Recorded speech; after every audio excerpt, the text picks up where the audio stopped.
my dear, lovely dear Master House 24. I am Mohammad Mukhtar Hussain. English teacher Mohammad academy সবাইকে স্বাগতম শুভেচ্ছা এবং অনেক অনেক ভালোবাসা জানাই। তোমরা যারা এসএসসি দাখিল এবং এইচএসসি ফাইনাল পরীক্ষা দিবা সবারই কিন্তু অনেক টেনশন হচ্ছে পরীক্ষায় ভালো করার উপায় কি, কীভাবে স্টাডি করলে পরীক্ষায় ভালো নাম্বার, জিপিএ, ভালো কলেজ, বিশ্ববিদ্যালয়, ভালো চাকরি, অল ক্ষেত্রে তোমাদের কিন্তু ইংলিশ নলেজের প্রয়োজন রয়েছে। আর আজকে তোমাদের এমন একটি গুরুত্বপূর্ণ লিসন টপিকস আজকে আলোচনা করব, যে বিষয়টি তোমরা সলভ করতে গেলে, চেঞ্জ করতে গেলে অনেক সমস্যা তোমাদের ফেস করতে হয়। তাহলে সেই বিষয়টি কি, সেটা হচ্ছে passage narration, practice, rules, how to solve, how to change in English grammar শিখে নাও একদম শর্টকাট রুলস, যেটি জিপি5 পাওয়ার জন্য ভেরি ভেরি ইম্পর্টেন্ট। সো আর তোমরা যারা আমার চ্যানেলে নতুন রয়েছে অবশ্যই চ্যানেলটি সাবস্ক্রাইব করে রাখবে। তোমাদের মোবাইল, ল্যাপটপ, কম্পিউটারে ভিডিও নোটিফিকেশন নিয়মিতভাবে পেতে চাইলে।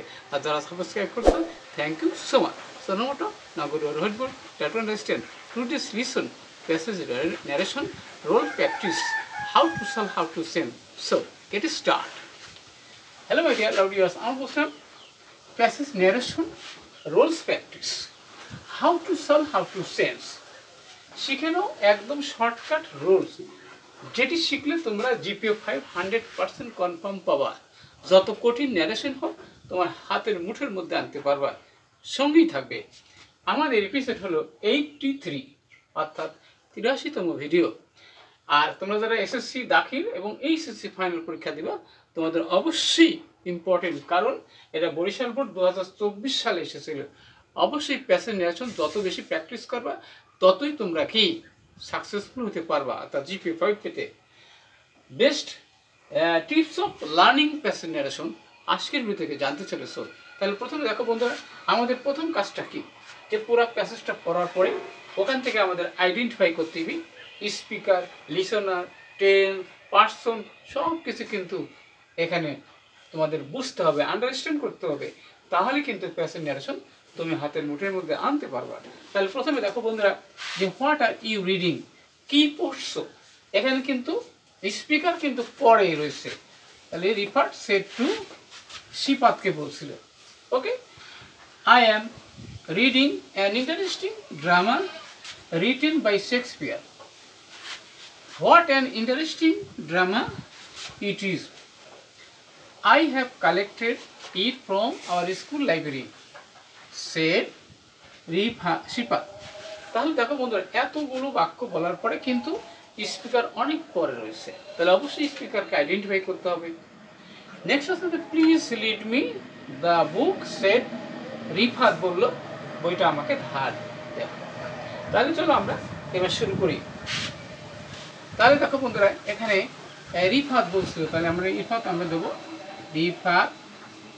এবার কি আক্সড হবে, ইন্টারোগেটিভ সেন্টেন্স হলে সেটা করি না, আক্সড হয়, সেটা আমরা সবাই জানি। কাকে জিজ্ঞাসা করেছিল? শিপাতকে জিজ্ঞাসা করছিল, শিপাত। এবারে কি ইন্টারভিউ বাক্য দুই ধরনের আছে, yes no question, WS question. WS question থাকলে সেই ডাব্লিউএস কোশ্চেন ওয়ার্ডই কনজাংশন হবে। তাহলে এবার হোয়াট দিয়ে দিলাম আমরা। এবার হচ্ছে কি ইউ হচ্ছে কে, ইউ হচ্ছে এবার শিপাত। তাহলে আমরা লিখবো কি, যে she was, what she was reading, সে কি পড়ছিল।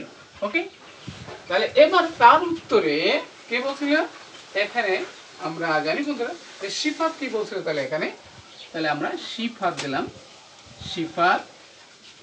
এখানে রিপ্লাইড দ্যাট, সে উত্তর দিল। ওকে, কে উত্তর দিল, তাহলে কি, যে হি ওয়াজ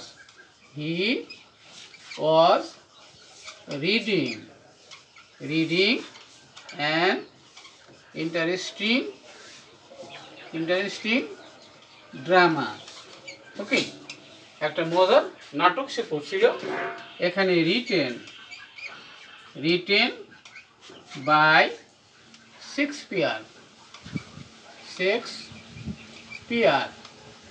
শেক্সপিয়ারের লেখা। ওকে, তাহলে আমরা এবার নেক্সট বন্ধুরা, সেটা হচ্ছে হোয়াট অ্যান ইন্টারেস্টিং ড্রামা। কি বলছে, he also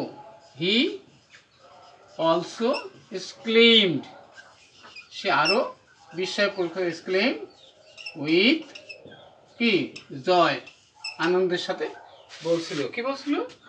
that that it was it was a very interesting drama. ওকে, খুব মজার কি গল্পটি ছিল। নেক্সট বন্ধুরা, he also added, সারও যুক্ত করেছিল, that he had collected